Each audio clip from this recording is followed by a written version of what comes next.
welcome. Hrishue is actually here with us today. So we have finally come up with a motto, which is on my t-shirt, and we are one town, one team, and one heart. So I know that Buffalo is here. Why don't we go through and introduce ourselves and tell us what your motto is for your community? Salem, you want to go ahead, Ray? You want individual introductions or just one per side, or? Yeah, no, just who you are and what is your motto for Grow? We're still developing our tagline for Grow, but we have members that have been with us through much of our Grow experience thus far, and we're glad to be here today. Yeah, well, no, Ray, we actually have one. It's I Heart Salem, right? That's a tagline that we're promoting across the Grow programs.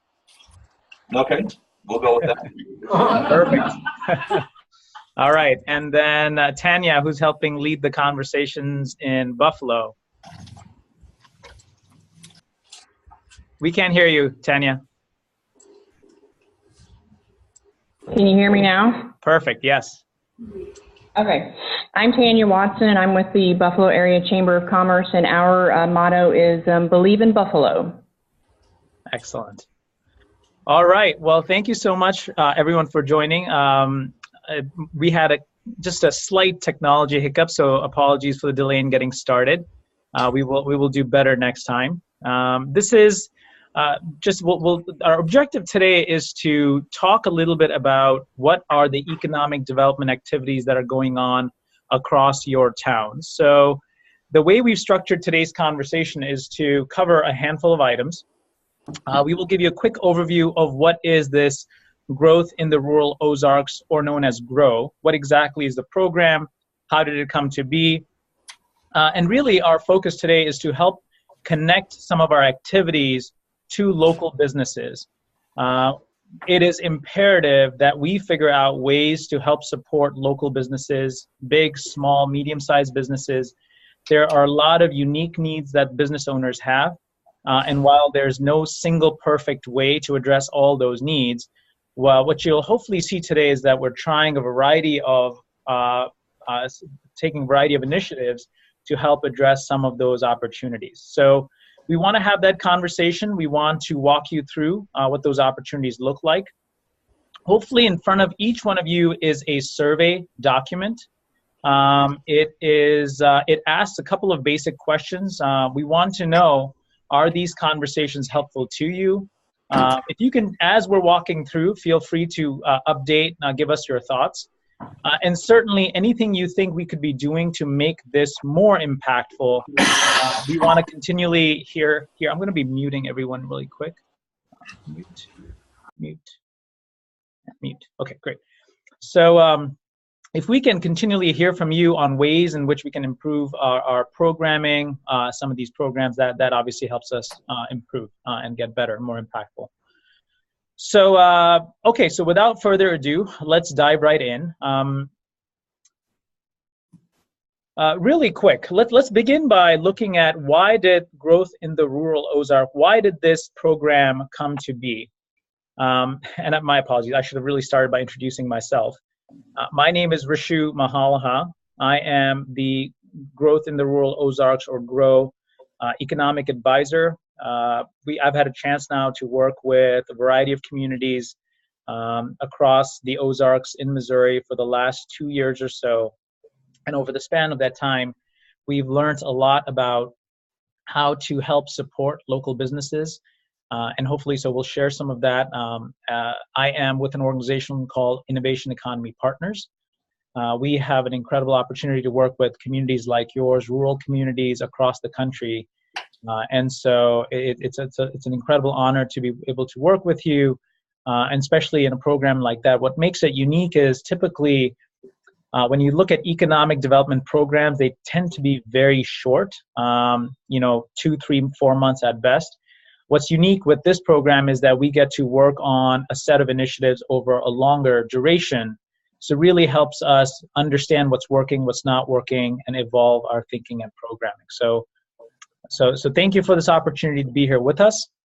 This session that we're part of today, this is one of the many initiatives that was conceived thanks to the feedback by business owners like you. A lot of folks said that they wanted opportunities to learn about different business practices and ways in which we could be connecting local, regional, national resources and programs to you. So this will be a monthly conversation. It will take place roughly third week of each month. It'll be the third Thursday of each, the third week and the Thursday of each month. So that's, if you can roughly mark your calendar. So with that, let's just jump right in. So the overall goal of this effort is to help create an environment that's fundamentally conducive for growth and economic expansion. And there's no silver bullets here. So as you will see in our conversation, there's many different things we're doing. It's really tilling the soil in each community to make sure that we can sort of place seeds that help us grow the businesses of tomorrow, create entrepreneurial startups, etc. And as we're doing that, we're very much focused on one single objective, which is prosperity. We want to help address prosperity for our citizens. So jobs for the job's sakes is not enough. Growth for growth's sake is not enough unless we find a way to connect some of that growth and benefits to members of our society, to our citizens who are sort of at the fringes. That's what we're trying to do here. So very economically oriented effort. There are 5 communities that are part of the GROW initiative. Those communities are starting west to east, Sarcoxie, Aurora, Buffalo, Marshfield, and Salem. 3 of these communities have been part of this exercise for the last 2 years, which are Sarcoxie, Marshfield, and Salem. 2 communities joined us this year, which is Buffalo and Aurora. And we're making some incredible progress. For those folks sitting in Aurora, if you look to your right wall, you will see a bunch of posters up with some Post-it notes. So you can see there's a lot of activity going on in terms of how we're prioritizing what activity we'll be working on. And there's a lot of collective power here. One of the recognitions we had was whether it's small businesses, communities, elected officials, community leaders, there are many overlaps in what challenges you're facing. And we wanted to make sure that we're creating a way for us to connect, collaborate, and share our findings and learnings in a way that both helps support our own communities, but if we can help the region, then then everybody wins. So why are we doing all this? Really, it's for a couple of stark economic data points that many rural communities are facing right now, which is that the communities are generally getting older, poorer, and smaller. The populations are shrinking. We hear a lot about sort of young folks growing up and leaving the community, not returning. We're seeing shrinkage of businesses, jobs, public sector funding. If you don't have jobs, if the tax base shrinks, then that means there's fewer dollars for infrastructure maintenance, roads, sewage systems, schools. So it's this negative loop we get caught in. Fewer people means fewer tax base, meaning there's less services, so the communities start to deteriorate. And so those are the issues we're trying to address. And as that's happening, there's obviously a poverty challenge too, alongside with that a variety of issues like drugs. And so we know there's a variety of issues happening. And if we had to summarize why we're talking about these conversations in the economic context, it really comes down to one very singular data point, which is employees, workers, innovators, people. Here are some hard data points that we know. 1, we know nationally our unemployment rate is shrinking dramatically. We're at a historically low unemployment rate. So for those of you business owners that are out there that are looking to hire people, obviously we have a lot of businesses that are looking to hire folks. With a national unemployment rate close to 3.6, 3.7%, generally there are fewer people left who are seeking work. Okay, so that's 1. The number of people looking for work is shrinking. 2, we have an aging population. So as you look at the number of people in businesses. The latest statistic says there are 10,000 people that are retiring every day. So every day, 10,000 people retire or are eligible for Medicare-related benefits. That means there's going to be this giant sucking sound in our economy. How are we going to backfill for that talent? So we have a shrinking labor pool.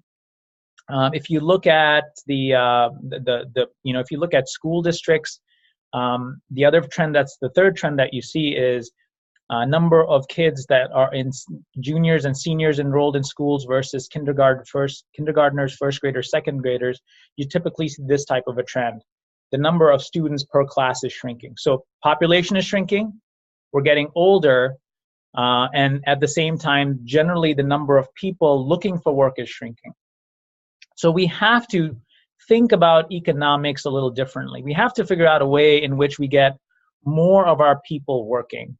How do we truly get to a place where all of our people are working in meaningful jobs, earning livable wages, where they can support their families and have lifestyles that are conducive for them? So that's why we're talking about these big pieces as part of the economic conversation. One second. Okay, so I'll get into a little bit around how the program works. So as we think about economic development, we're focusing on 5 different areas.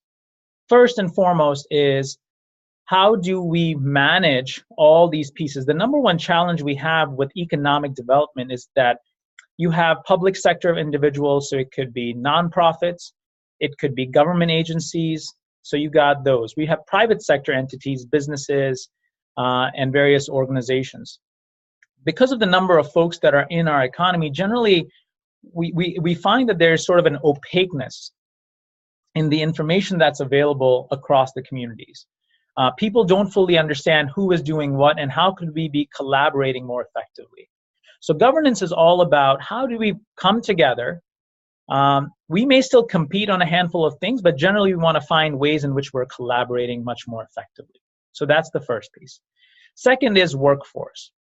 We talked a lot about workforce just now. So just really rolling up our sleeves and seeing, how do we come up with a plan that's helping connect our students, our employees, to to a career that's most appropriate for them. Third is business support. This is where you come in, and we're so glad that you could join us. There is a lot that we could be doing to help support business growth. Businesses, as business owners, you're responsible for 99% of what goes on in your world, but there is a 1% that communities could be doing to help support our businesses, whether it's attracting new businesses, whether it's helping support local businesses, or even the 3 pillars are attract business, support local businesses, and third is entrepreneurship, and how do we make sure we're growing our own businesses. So whether I'm from Salem, Buffalo, or Aurora, the reality is the businesses that you see growing in many communities that are non-franchised are typically the ones that have where the owner has some connection with the local community. So how do we pull some of these entrepreneurs back? Fourth is infrastructure.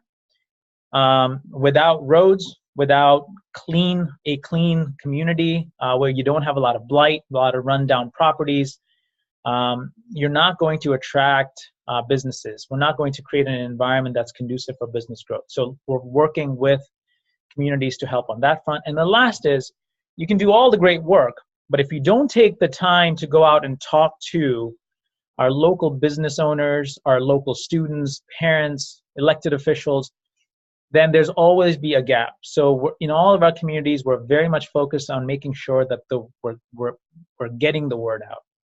Let me dive in a little bit and share with you what some of the detailed programs look like. So on the governance side, it's about having a good plan. It's about having a mechanism that creates accountability. Everyone who says we're going to do X, Y, Z, there is a way in which we can observe what people are working on, providing support when organizations need it. We've been talking to the city managers, mayors, aldermen, and many of your communities. And in order for them to do the work they need to, it is incumbent upon us, the citizens, to ensure that we're providing them the citizen coverage so that they can push the important decisions forward. Oversight is part of that conversation. And the last one is learning and evolving. So this is very much part of today's objective is, in our observation, we get to work in many communities. We generally find that there's very limited sense for what the economics of a community look like. And I'm going to ask a pop quiz, and you guys can, how about you can write it down on your piece of paper, and we'll announce the winners. If you're bold, you can put your email address and answer this question, and we'll announce the winners next time. Here's my question. You can't Google this question, all right? If you think of gross domestic product of a country, where do you think, who do you think the top 3 countries are that have the greatest amount of production? All right?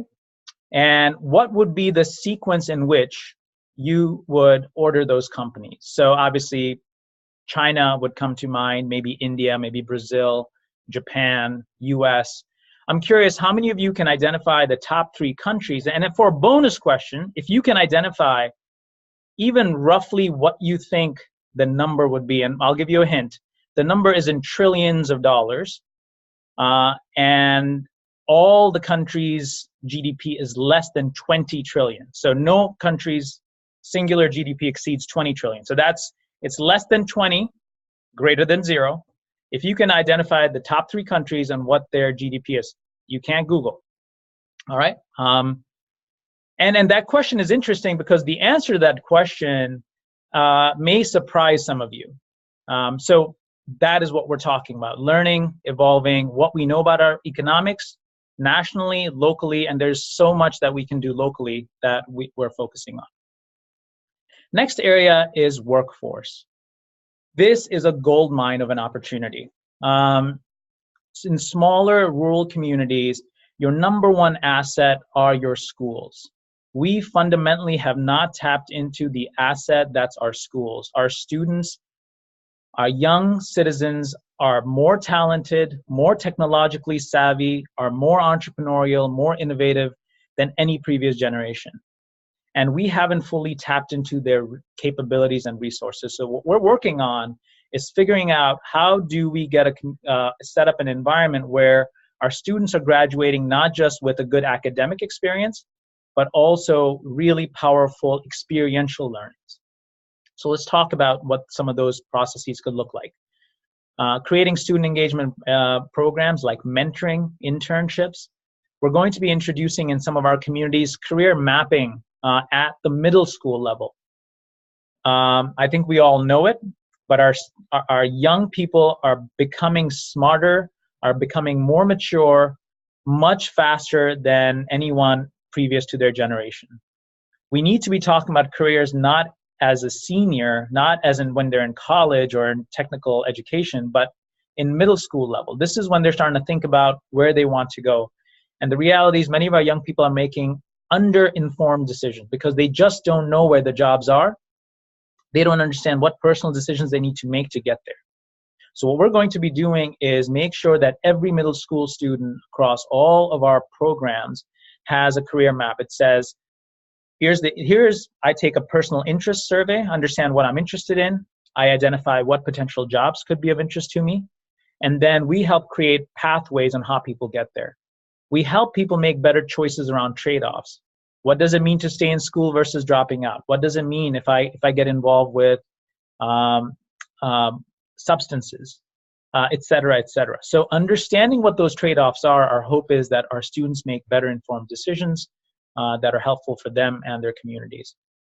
There's a variety of health-related initiatives that communities are embarking on to address. Obviously, in rural America, we have a lot of healthcare issues, so that also needs to be addressed. Another interesting program is Project Rise. And some of you may wonder why in this program we're talking about poverty as much.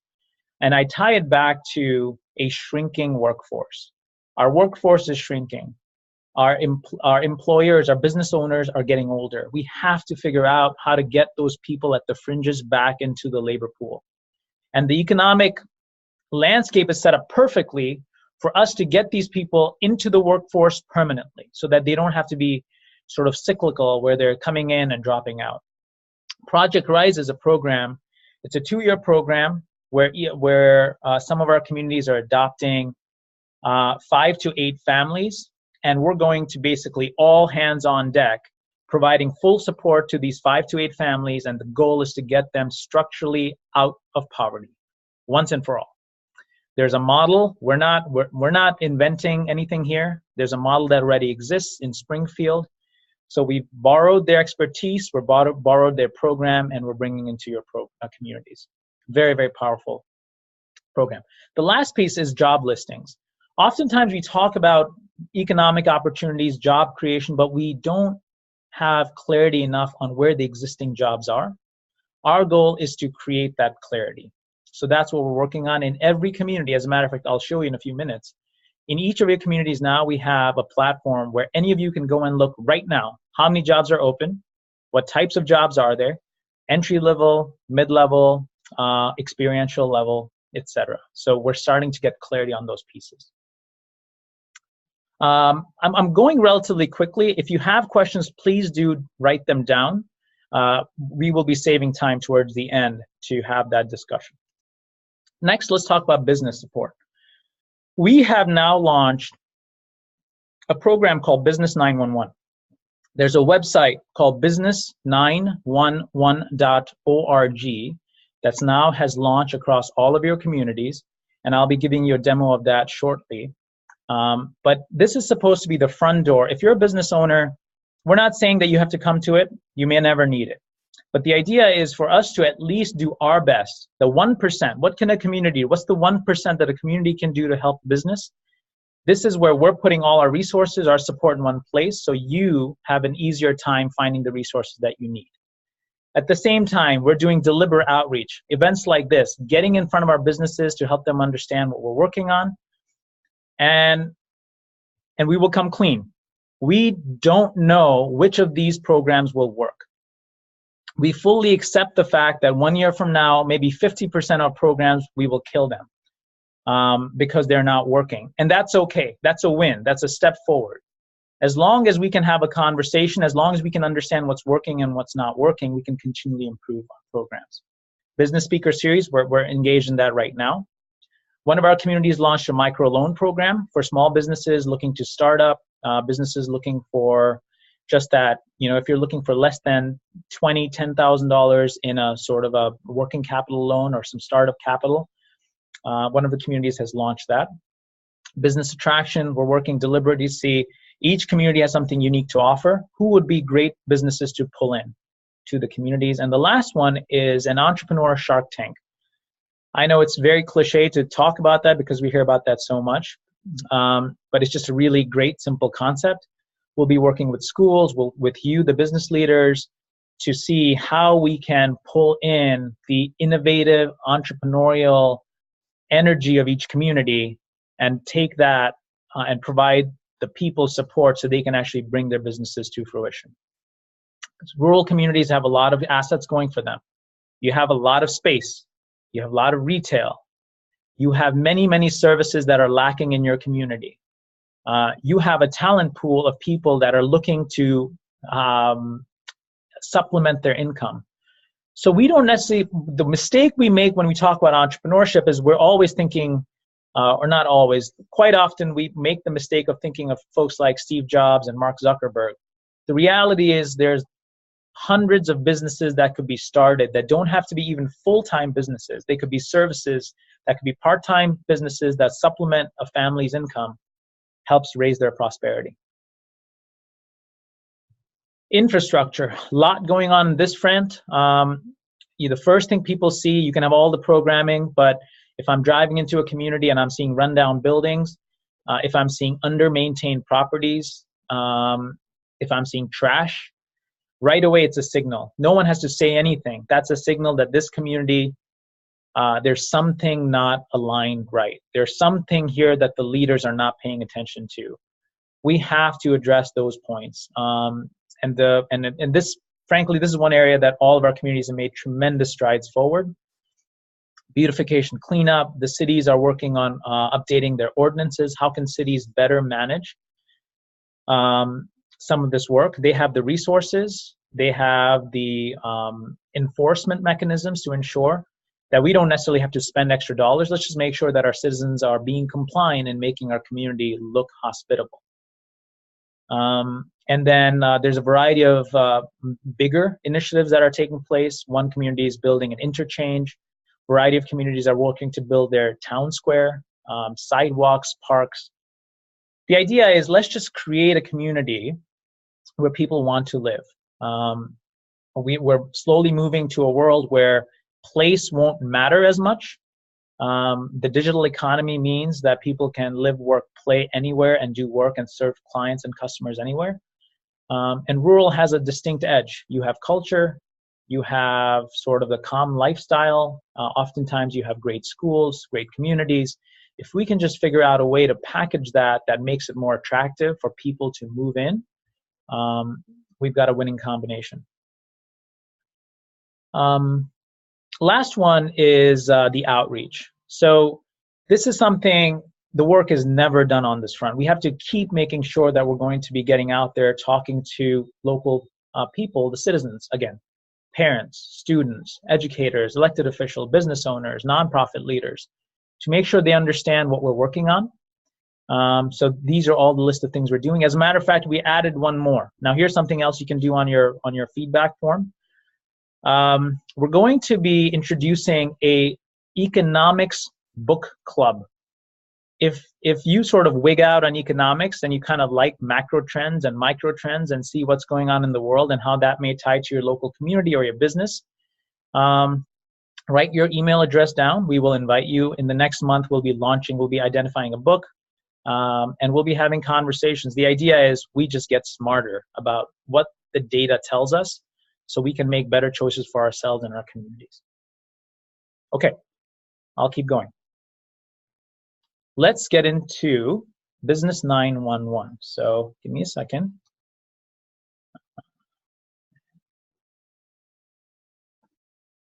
Okay, here we go.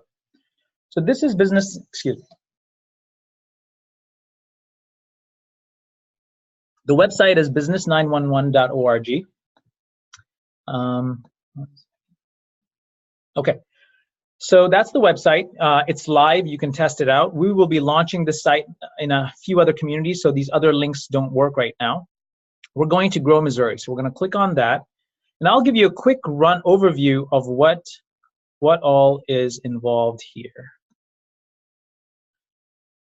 Okay, so there are 9 areas that this website is built to help. And like I said, we imagine that in a year from now, based on your feedback, based on what business owners are using, we may change a lot of these things, we may change the functionality, but this is a good starting point.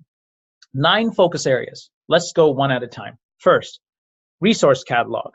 So we wanted to make sure that we could provide you one single place to look at all the things that are available to you. The reality is, if you look locally, regionally, nationally, there are some incredible programs that you can access. But there's this bit of a opaqueness. There's like a barrier. There's stuff that's available for you, and then there's needs that you have. And the two seem to not connect as well. So here's what we'd like you to do. You can go to this site, and when you come in here, you can do a search based on what type of help you're looking for. So if I'm looking for, say, financing and incentives, I can click there. I can do a search, and a variety of organizations pop up. Now, maybe these are relevant to you, maybe these are not. One of the things we'd love from you is your feedback. What do you see working? Maybe you work with an organization that was really great for you. So you can very easily, let's say technology development at S&T, you really like their programming, give us your feedback. Tell us what you liked, what you didn't like. You can type it in here, and it's really simple. You can post your reviews. We want to know from our business owners which programs are working well. So over time, the idea is that we can collect that data, then we can go to some of these service providers and say, hey, we're getting some feedback that our local businesses like 4 out of your 5 services. This 5th service, can we find a way to tweak that so that it's more impactful? Maybe it's around, you have great programs, but it takes 6 months to go through the qualification process. Well, no small business has that time. So it's that kind of real feedback. So as you go through this, if you see an organization, you can provide feedback, please do so. If you see an organization that you think should be listed and it's not, please let us know. Or you can reach out to the organization directly. On every subpage, you will see this little reddish toggle that hangs there, so you can give us your feedback right away. If I may be bold to ask for one more favor, as you're giving feedback, be constructive. The social media landscape, I don't know what's happened, but we've started to become extremely critical. So our goal is to be constructive. How can we help organizations evolve their services? So give us the very constructive feedback. Providing that would be very helpful. My favorite part of this website is this next tab. This is the jobs piece. Like I said earlier, until now, we haven't had any simple way to look and see where all our community jobs are located. We know there are jobs, we just don't know what the jobs look like. So one of the things we've done is we've started pulling data on all the jobs available in our 5 communities. So right away you can see how many jobs are open, what types of jobs are there. So at an aggregate we can see, we have roughly 208 jobs open. You can see which community has different number of jobs of it open. You can look and see experience level, entry level, mid-level, management level. You can see full-time, part-time jobs. You can also look and see which industry these jobs are in, retail, healthcare, and you can see by occupation function what types of jobs there are. Why is this helpful? Well, one more. So you can look at an aggregate, and then you can even scroll down and look in individual communities what those profiles look like. So now we have a number that we can understand. Now we can also click on View All Jobs and get into the details of what exactly these jobs are. Already, because of this conversation, one of the things we've seen happen is businesses can go in, they can update their jobs. They thought they had it posted in a way that that was showing up as a local job, but in some cases they just didn't have the right city identified.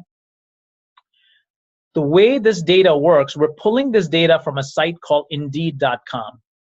Indeed.com is a job aggregator site. So it pulls data from a variety of sources and pulls it into Indeed. We go to Indeed and pull that data down. We're also working to find a way to pull data from mojobs.gov. So pull that data into one source. If you're a business owner and if you have job openings, you have multiple options. You can just go to Monster or Indeed or mojobs.gov. If you're doing that, that data will eventually show up in this site. If you like, you can also go directly into this site and update your jobs. You just come up here to the top under My Account. You click on that. It's a very, very straightforward login process. You log in. You get a confirmation email. Once you confirm, you can go to Add Listings. You'll go to Add Jobs. One page, you fill it out, jobs are posted, you're done. It's free, no charge. So that's a way in which hopefully there's some value to you. So if you have local jobs, please consider, if you're not posting your jobs currently, please consider posting them, because one of the things we'll also be doing is taking this information to our schools. We want to make sure that our schools understand, our students understand where their jobs are, whether it's summer employment, part-time employment, just so they can make better choices. Next is commercial properties. Where are all the commercial properties across our community? This data comes from a software called Location One. It's a statewide Missouri tool. And we want to make sure that we are not trying to duplicate anything. The things that exist, let's make sure we use it. If there's any real estate agents in the room, or if you know of any, please let them know. We can give them access to the site. Once they have that access, they can go ahead and post their sites. Commercial sites only. This is not a residential site platform. So, so this way, anyone looking to invest in a community, new businesses looking to move in, local businesses looking to expand, now we can have truly, for the first time, one clean repository so we know what properties are available. Sites, manufacturing locations, office, retail, make that information available. So that's the third area. Fourth is events. We can now look in one central place and see where all the business-related events are. You can look and see what types of events, networking, educational, social. You can look by community. You can click on the detail. Again, in many communities, there's a variety of places where we post our data. What we're trying to do is create one area where everyone can see the information. The other benefit I hope that you feel is if folks in Buffalo and folks in Aurora, if you like a program that's taking place in the other community and you see it on here, let's start attending each other's events. We're going to start putting events on here that are taking place in Springfield, etc. also. So we'll just give you, our goal is to give you, the business owners, as much information as possible. As time permits, as you have interest and the need, you can decide what's most relevant to you. We're doing our 1%. 911 support. You have a need, you come here and you can't figure out where to go and what to do. You can always come to this page, 911 support. You type in what type of help you need, who you are, you enter in your request, hit enter. Within 24 working hours, we are going to get back to you and start working with you to help address your challenge. We're working with local chambers of commerce to address this issue. We may not always have the answer, but our hope is that as we're working with you, we'll start to figure out what's working and what's not working. The other thing is, 7 days after you have requested help, we're going to ask you to take a 2-question survey. On a scale from 1 to 10, how helpful were we? And is there anything we can do to make this better? So we may not be able to, we recognize that we don't have all the answers, we may not be able to help you, but if we can keep track of what's working and what's not, our hope is we can support you better. Educational series. One of the things we're doing, we're recording this event. In a couple of days, that event will be listed on here. So if you know of colleagues who you think may be interested in this conversation, you can send them a link to this page. They can click on it and listen to this conversation. So that's certainly available. And then we're going to be posting our next business speaker event. So this is where you can see what those activities look like. One of my favorites is mentoring and internships. There's this big, we know that there are businesses and people in a community that either want to mentor, they have great experiences, or you're a new business owner looking for help, and sometimes you just don't know how to make that connection. The way we're starting is being extremely informal about it. You come in here, you're a business owner looking to retire, and you have a little bit of time, you wanna find a local business, you wanna help coach, mentor, guide. You can come in here and say, I'm interested in becoming a mentor coach to a local business. Click on here, put in your name, information, email address, generally what skills you have, hit enter. That's it, you're done. As we collect your information of potential mentors and as we collect information about potential businesses looking for help, as we get that data and we see potential matches, we will recommend that you talk to each other. We will help connect you, and after that, it's up to you on how you proceed forward. Very informal, pulling the data together. When there's a match, great. If there's no match, we just sit on the data until there is a match. Very similarly, internships also. Our hope is that every single business owner in every community is using interns. Sometimes it can feel burdensome to have this person walk in. You have to tell them what to do. We have to figure out a way to get our young people better experiences. The reality is, if you look at what's going on in our economics, the bottom rung jobs are shrinking. The mid-tier jobs are sort of shrinking. So it's very difficult for a person entering the workforce today to get the experiences so they can get to the next level, because there's just not that many entry-level good jobs available. If I want to flip a burger, I can do that. But if I want to learn management, if I want to learn analysis and marketing, there's that pool of jobs is shrinking. This is where you can be incredibly helpful. Our hope would be, after today, all of you come here and sign up to become a business that provides internships. Nothing is written in with blood. We'll just, once we know who you are and what you're thinking of, what type of a position you're thinking, so you can come in here, identify who you are and what type of opportunity you may have. Just tell us that. Over time, we will find out who are the good students, who can be connected. I'll give you a great example. This is sort of a home run example. This doesn't happen every day, but it did happen, and it happened about 3 weeks ago. In one of our other communities, it's a larger community, so it's not quite as rural. We had an intern working for a real estate company, worked with the company for about 3 weeks, and what he was trying to do is identify, in order to sell one piece of land, what he was trying to map is what are all the assets around so that this piece of commercial property could be valuable for a buyer. This intern found 3 or 4 assets. There was some oil refinery related items. There's a lot of oil and gas in this region. Because of what this person did for about 3 weeks, this may sound like I'm making up this number. He added $1 million in property value to that specific retail spot. This is a high school intern who just graduated from high school, going to college next year. That's a home run. That doesn't happen every day. That'll maybe happen once in every 1,000 times. But those are the opportunities that we are missing right now. You are all sitting on a gold mine of young people who are way more talented than any of us ever were at their age. And we have to figure out how to connect with them. So this is something you can do. I hope that you will either sign up for mentoring or internships soon.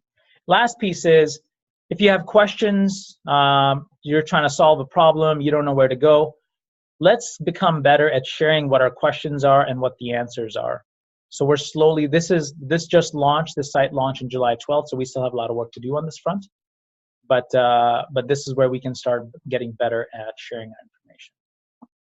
So that's the platform. Hopefully it's helpful. For you business owners, it's completely free. We hope you get a lot of value out of it. I'm almost done. So what actions can you take? Some of the questions you may want to consider. Think bigger. What changes would you like to see in your community? What are your personal interests? We are looking for great leaders, local leaders who can spare 1 hour a month, 2 hours a month. There's so much that we can be doing together. So think about all the pieces we've talked about, what may be of most interest to you. In front of you, there's the survey. On there, write down, was there anything that you thought was really interesting? Please don't forget to give us your email address or phone number if you want us to reach out to you. We'll be happy to do that. Tell us what are your most critical business needs. Help think about where you see your business 2, 5, 10 years out. We're seeing one of the things we talk a lot to business owners are on succession plan. Many business owners have been at it for a long time. They're thinking of exiting and they just don't know what that next path will look like. This is a massive challenge. We don't have the answers, but we know that you don't have to struggle with some of those issues on your own. There's a whole system we're trying to create that's available when you need it to at least start the conversation and bring some support to you. Again, probably 3 out of 4 times we won't have great answers for you, but if we can get those conversations started, we will become smarter, and then the next person hopefully can become smarter. We can support better as well. And the last one is, I hope that you're finding today's conversation helpful. Are there any other topics or speakers that you would like to see covered? Do you know of people who would make for a better speaker than myself? We want to bring the high impact speakers. As we get more communities involved, our hope is to start bringing in individuals who may not typically come to speak to 5, 10, 15 small businesses, but through this platform, we can hopefully attract more national personalities to come and speak to you. What are some of the things you can do? post your jobs. Please sign up for mentoring, become a mentor. If you need help, sign up to become to seek mentoring support. Please do sign up for internship programs. We promise you we will make your lives not too difficult in taking on an intern, but you will be doing an incredible community service by participating in the Talk About Succession plan. And we're just getting started. You have ideas, you have thoughts, you have ways of thinking that we haven't even started exploring yet. So if there's something that you're passionate about, especially for some of our senior leaders, you may have a little bit more time. So please join our conversations. In each community, we have a monthly conversation. Talk to the local leaders and we can get you plugged in, and let's pull you into some of these discussions. So with that, I will pause and we'll open up to questions. We're gonna make one small change. It's gonna be a little clunky, but we'll try it. I think it will work. I'm going to walk out of this room, and we're trying to test out, is it better if the speaker sits in a quiet room by themselves speaking to all of you, or is it better if the speaker is standing in front of a live audience, speaking to them and speaking to you? So just observe how it works, and we want your feedback on what you think works better. Start thinking about your questions. We're going to open up for questions in about 2 minutes. Before I do that, one last note. Next month's meeting will be on Thursday, August 16th, 12 to 1 p.m. Our speaker is Tim Smith. Brilliant individual, incredible amount of experience with marketing and sales. We know a lot of small businesses struggle on that front. And he'll be talking about how to drive profits, especially for small businesses, through highly targeted sales and marketing. So that's our next topic. Hopefully you can join us. More importantly, please invite your colleagues. And like we said, all of these conversations will get recorded. They will get posted on Business 911. So if you do miss it, you can always access the content. So I will pause now, and I'm going to walk to the other room, and I will join you guys in about 2 minutes. Please start thinking about your questions.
Okay, we're going to try do this live now and see how this works.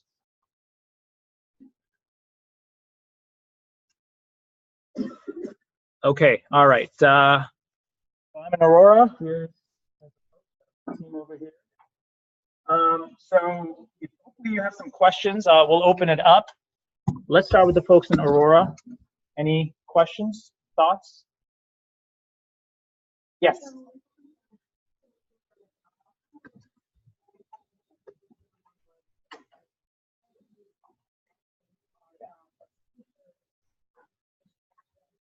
Yeah, great question.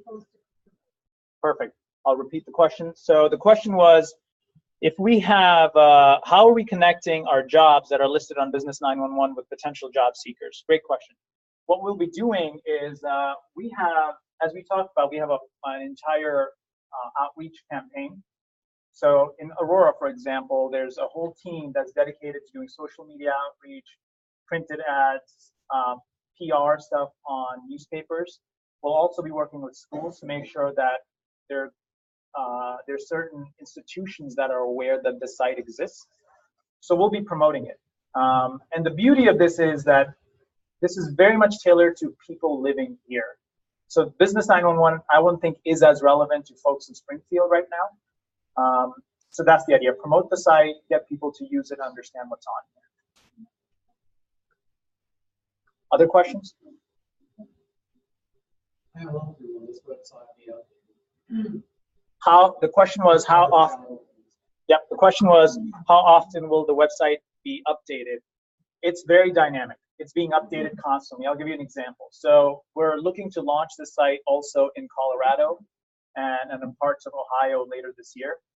Those communities have told us one of the things they want to see is rental properties. There's too many properties out there and it's hard to tell where the good properties are.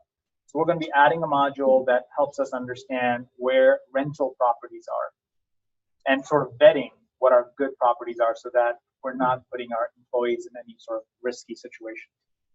Second is incentives. The reality is every community has certain incentives that are available for businesses.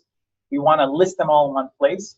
So if you're an existing business, if you're looking to come to this community, you can figure out how you can tap into some of those local incentives as well. So very dynamic. You will see this site change constantly. Other thoughts? Yes? I'm already posting on Indeed.com. Yep. So will it duplicate if I just go on to Business 911 and create new notes for employment? Should I stop the Indeed or Yep. carry it over?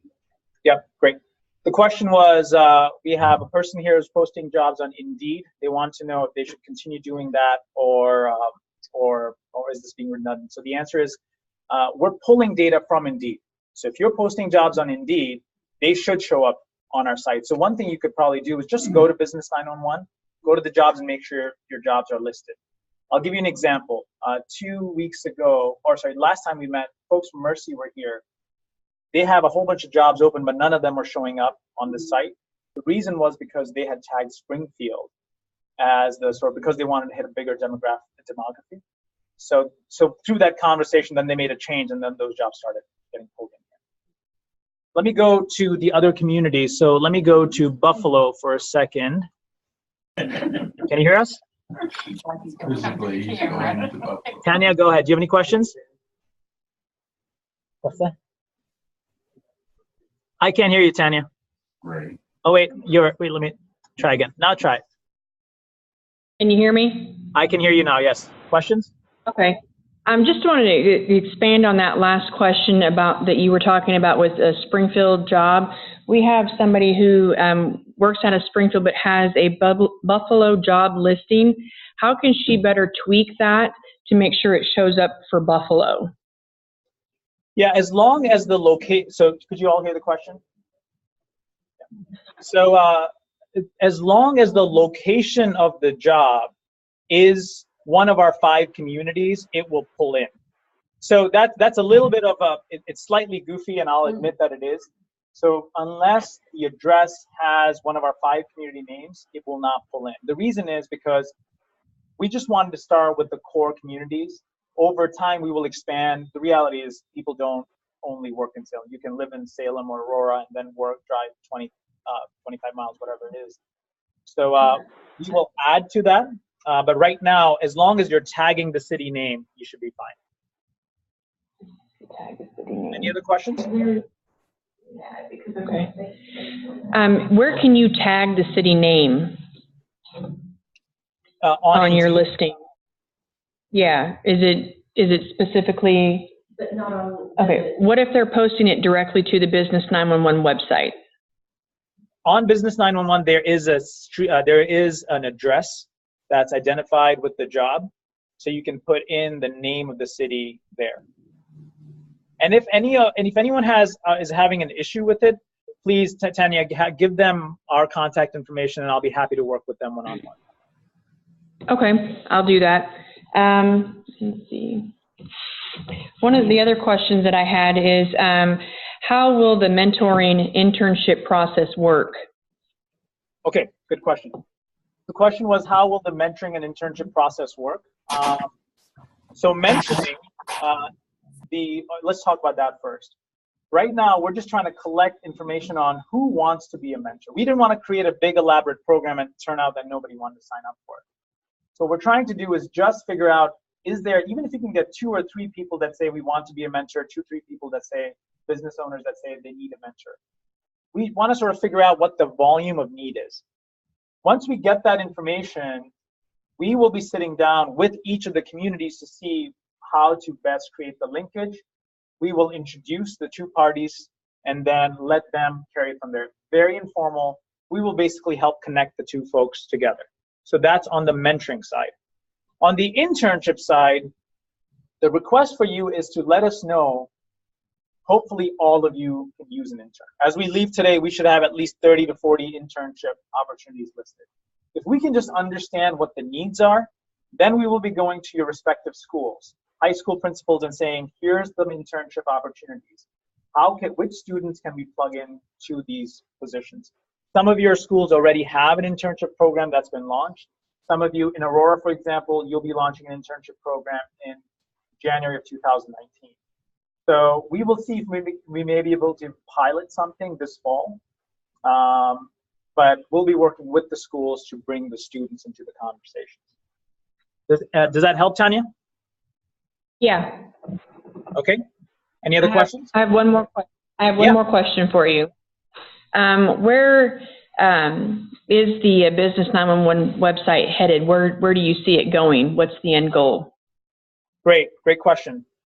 So our goal is to help our local businesses.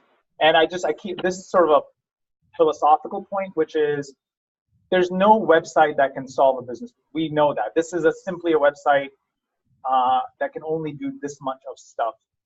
If we can figure out where your needs are and continually evolve this site so that it slowly starts to meet some of your challenges, maybe make it easier for you to do business in your respective communities, that's the goal. So our goal is the home run is always to connect something you need with the help that you need, right? So that's the home run.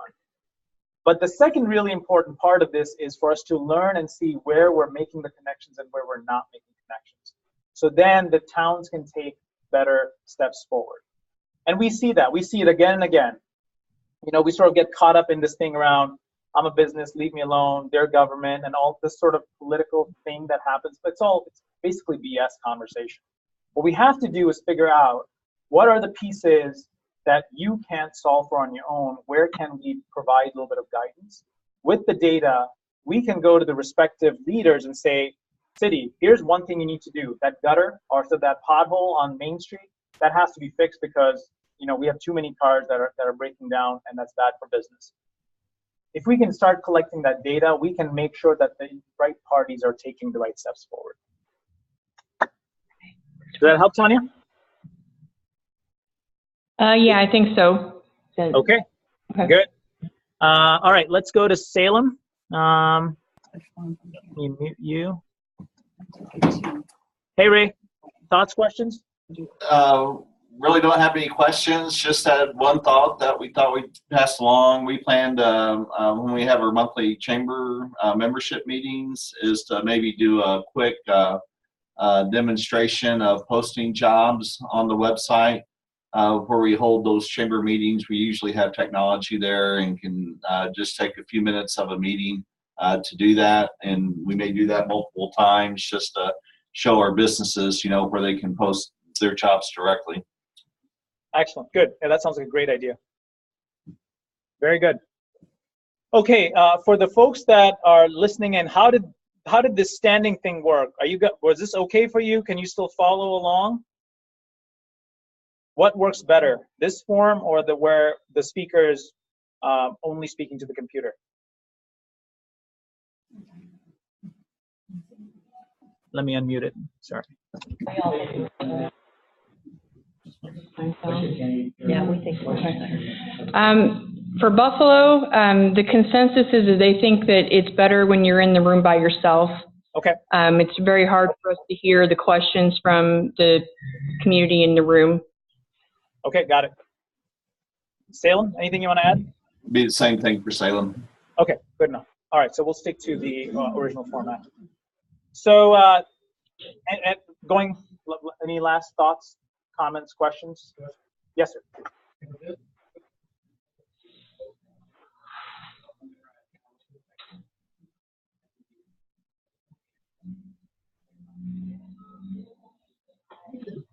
Great question. Great question. Let me think through it. My initial thought is that Thanks, you Frank. probably want to. Here, let me meet you guys.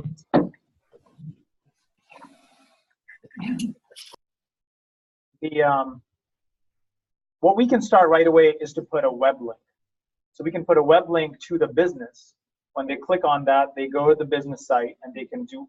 We don't want to expand too many functionalities on this site. So that's my initial reaction, but we can think through that a little bit more. And the other one I talked to you about earlier about the place where they can upload their resumes, so that way if the business owner is getting on there, Yeah. they can go there and check to see if I have an application or resume on there that might meet their requirements.